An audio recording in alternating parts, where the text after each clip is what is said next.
Everyone, I'm Pro Nature photographer Ian Plant, and in this video, I want to tell you about a powerful tool that will enhance many of your outdoor photos and give them a lot of extra contrast and drama. And this is the Dehaze slider that you can find in Adobe Lightroom and Camera Raw. And it's a tool that I use a lot, though I tend to use it unconventionally. I'm not always using it the way it was intended to be used. But it is a very strong tool. It's a bit heavy-handed. So when you use it, you want to be very careful. So if you want to learn more about the Dehaze do's and don'ts, then stay tuned.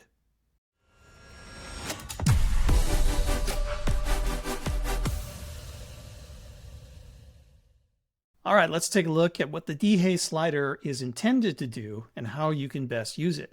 So this scene right here, taken in the Shenandoah Mountains, is a perfect example of what Dehaze is supposed to be used for. The Dehaze slider literally does what its name implies. It's designed to cut through hazy scenes, and it does so by adding contrast and saturation. So this scene is part of the Blue Ridge Mountains, which are infamous for their haziness. And so you can see as I take that Dehaze slider and slide it to the right, it's significantly increasing the contrast. And it's also increasing the saturation. In particular, it's increasing the saturation in the blues. It's also having an impact on the warmer colors, but you can see that there's a pretty strong blue shift or blue boost here.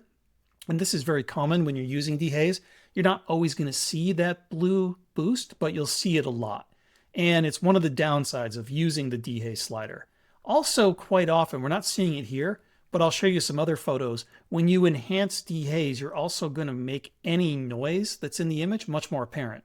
And that's the same for any dust spots that are in the image. This was not a very noisy image to begin with, and so we're not seeing any of that noise become more apparent.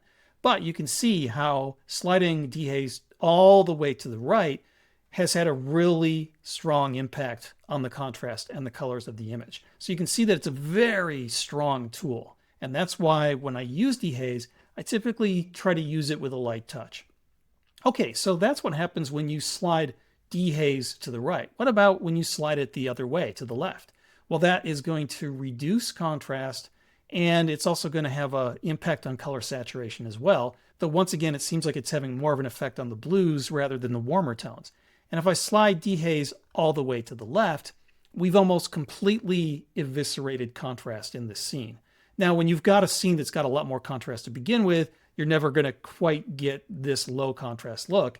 But when you're dealing with a hazy scene that doesn't have as much contrast as it might otherwise, when you go all the way to the left with Dehaze, you're going to pretty much get rid of the contrast that was in the scene. So most of the time when you're using the Dehaze slider, you're going to want to be taking it to the right. But there are a few specific circumstances where you might want to go to the left. Okay, so this is a scene that is typical for using the Dehaze slider. Though I'll be honest with you, I usually don't use the Dehaze slider to dehaze scenes like this. I think that the haziness is what contributes to the beauty of the scene, and it tells the story of that landscape. The Blue Ridge Mountains are very famous for that hazy quality that they have, and so with a scene like this, I don't really want to destroy that haziness. I want to kind of lean into it and have that softer look for my photos. So for a photo like this, I might just dial in a little positive Dehaze to add some contrast and color, but I wouldn't go too far. I don't want to diminish or destroy that hazy look. Well, here is another example we can explore, and these are two polar bears in the Alaskan Arctic, and they're fighting in a blizzard. And so it's not haze, it's falling snow, but it's very much producing the same effect. So it's reducing the visual acuity in the scene. And so with this image, as we add positive Dehaze, you can see it's had a really dramatic effect. And you can definitely see more contrast. It's really boosted the colors. And you can also see the noise that's in the image. There was some high ISO noise in this image. That is really very apparent now that we've boosted Dehaze. And of course, there's also some dust spots that look a lot more visible as well. So you've got to be careful when you're using the Dehaze slider. If you use it too aggressively, you can really increase the noise in the image. And of course, this looks pretty awful. And so once again, I like the ethereal quality of this photo. To me, having that low contrast look is really important. So once again, if I were to use dehaze in a scene like this, I would only use a little bit. I would use it very subtly. Or I might even be inclined to just shift it over to the left and go for a little bit more negative dehaze to lean in more to that low contrast look. So these first two examples are arguably scenes where dehaze is intended to be used, but I personally would not use dehaze for either of these photos, or if I did, I'd only use it a very little bit. Let's take a look at another polar bear photo. And so this photo was taken when there wasn't any snow falling, so there's a much more clear view. And as I add dehaze to this photo, it actually has a really positive impact on the photo. So it's increasing the contrast, it's boosting the color saturation, it's really making that dark, stormy sky in the background look a lot more dramatic. It's really pulling out those blues. So this is the kind of photo where I would be inclined to use dehaze. And in fact, I can give this quite a boost. As a matter of fact, I could go all the way to the right just for demonstration purposes, and we can see that we've picked up a little bit of noise, but there wasn't as much noise in this image to begin with. Now, I don't like this. This is too much. This has gone too contrasty and too saturated. So I'm going to dial this back, but I'm still going to give this a fair amount of positive dehaze. And so what dehaze is doing, you can see that the way this tool works. Take a look at this histogram. And so there really isn't any data on the left side of the histogram. So there's not really any dark shadows here. Really, the data of the histogram starts in the midtones and goes on into the highlights. So let's watch the left side of where you can see the histogram graph going up, where we have the darkest parts of the image right here in the middle. As I pull dehaze over to the right, it's taking those darkest tones and pulling them further to the left side of the histogram. That's where the shadows and the blacks are. So it's basically just taking the darkest parts of the image and dragging them over. So there's a very strong impact on the darkest part of the image, but there's less of an impact on the brightest tones. So that's really what dehaze is doing. It's adding contrast, but it's really just grabbing the darkest parts of the histogram and yanking them over to the left. And if you pull the dehaze slider over to the left, it does the opposite. It pushes those darker tones farther and farther over to the right until eventually they merge with all the other tones in the image, and you pretty much lose contrast in the photo. So for a photo like this, I do like adding a significant amount of contrast. And so I'm going to give this particular photo a pretty strong dehaze effect. I think this looks really good.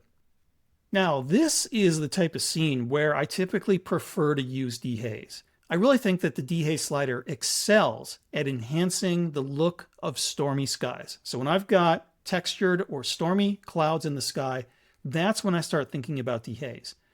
Now, if we just apply the dehaze filter globally, you can see it's got a very strong impact on the sky. It also has an impact on the landscape down below, but not quite as much. And so in my experience, I feel like the dehaze filter is biased towards the sky. So if you apply it globally, you're typically going to see more of an effect in the sky.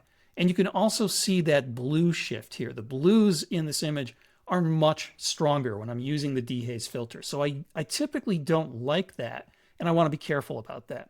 But let me zero that out. Instead of applying dehaze globally to a scene like this, I would instead make a sky selection and apply dehaze locally only to the storm clouds.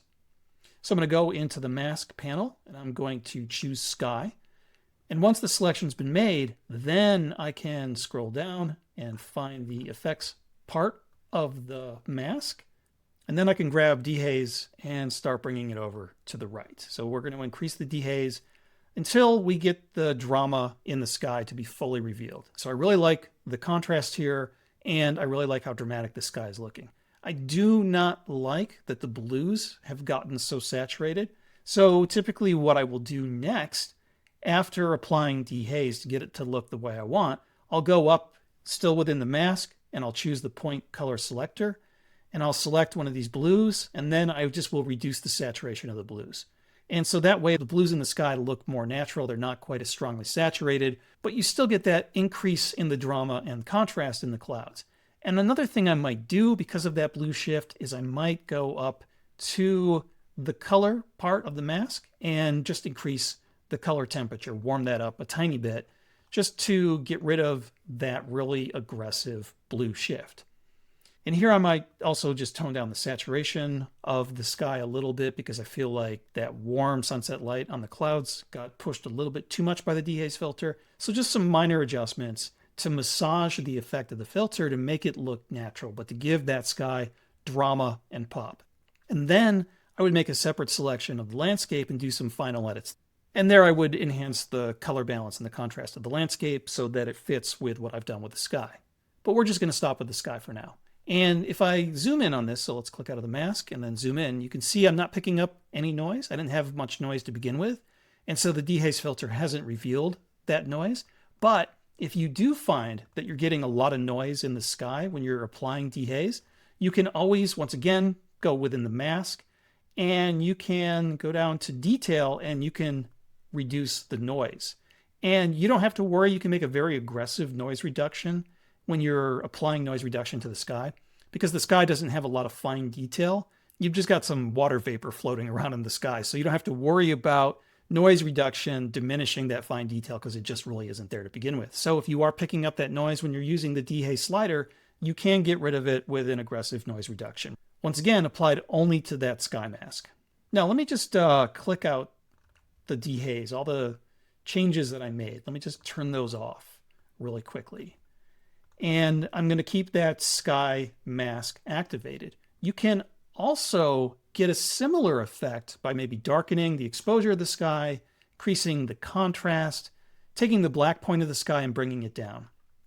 And you can see that is increasing the contrast in the sky.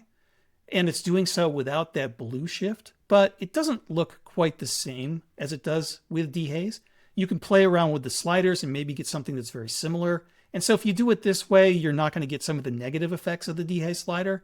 But personally, I find it easier just to use the dehaze slider and then make some other adjustments to get rid of the negative parts of dehaze that I don't like. And sometimes I prefer the way the dehaze slider makes the sky look. Sometimes I don't. And in those cases, I might just make the adjustments to these individual sliders instead of using dehaze. So you don't always have to use the dehaze filter for these stormy skies.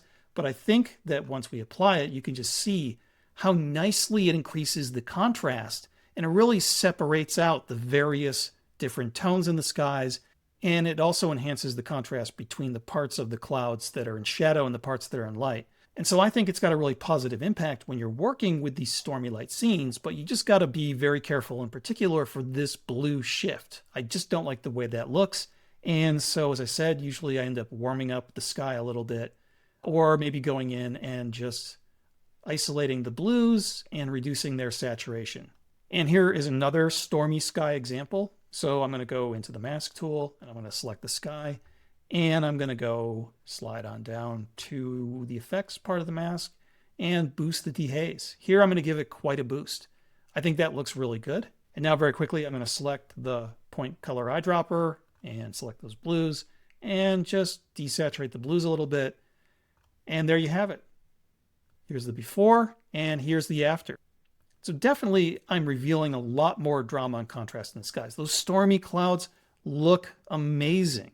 That really gives this image a lot of pop. And so you can see why I love using the dehaze slider for these stormy skies. It really brings out the drama. It really tells the story of those skies. It makes the skies look a lot more the way they looked when you were there making the photo.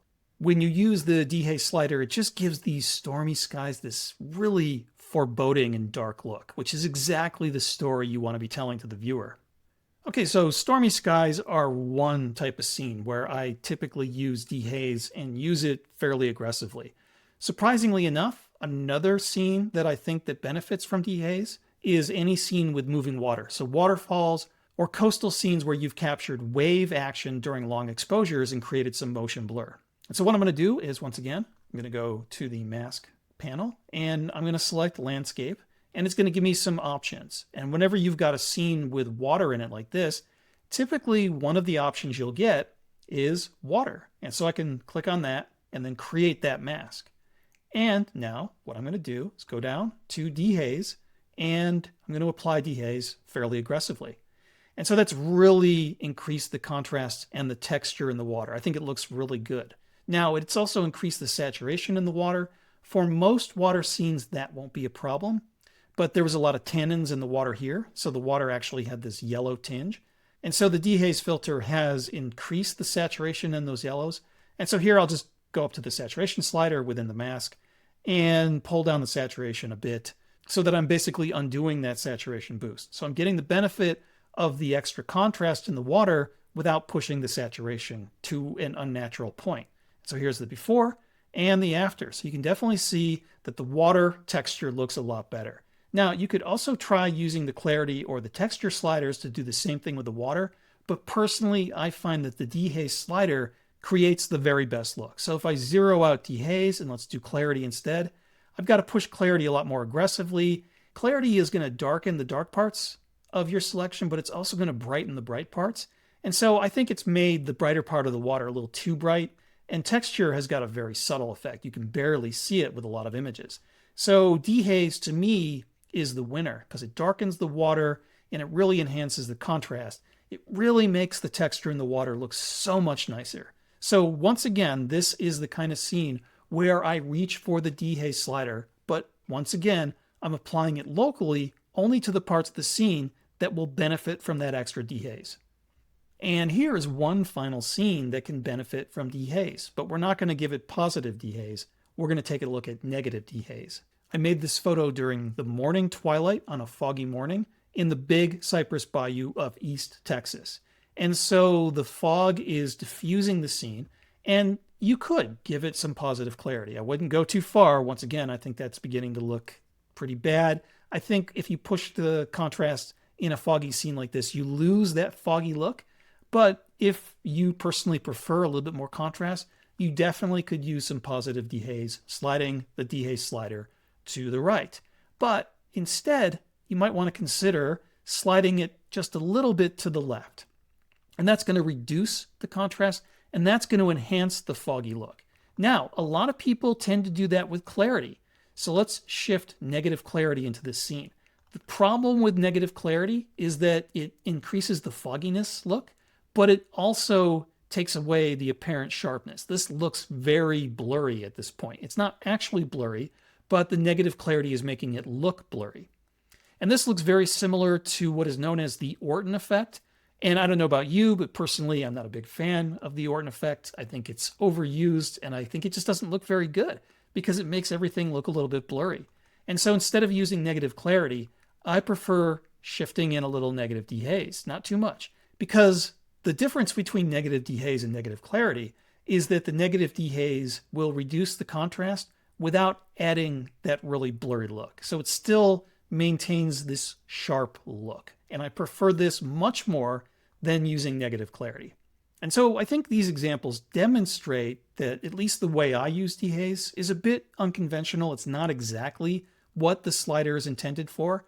And the irony is, what it is intended for are the kinds of scenes where I typically don't want to use dehaze. Or if I do use dehaze, I might consider going to negative dehaze, like with a scene like this, just to enhance that ethereal, foggy mood. But as with any tool in Lightroom or Camera Raw, there's no right way or wrong way to use them. There's only the way that best achieves your personal creative vision. So I do encourage you to experiment with the dehaze slider. Be careful with it because it is kind of like a sledgehammer. It really does add a significant amount of contrast. So you don't want to go too far because the end result can be very artificial. But if you use it smartly, I think that you're going to find it'll have a positive impact on your photos. And for certain types of scenes, like those stormy landscapes that I demonstrated earlier, it can really add a lot of contrast and drama, really make your photos stand out. Well, thank you so much for watching. I hope that you have found this video helpful. I'm Ian Plant, wishing you good luck and great light. See you again next time. Thanks so much. Bye-bye.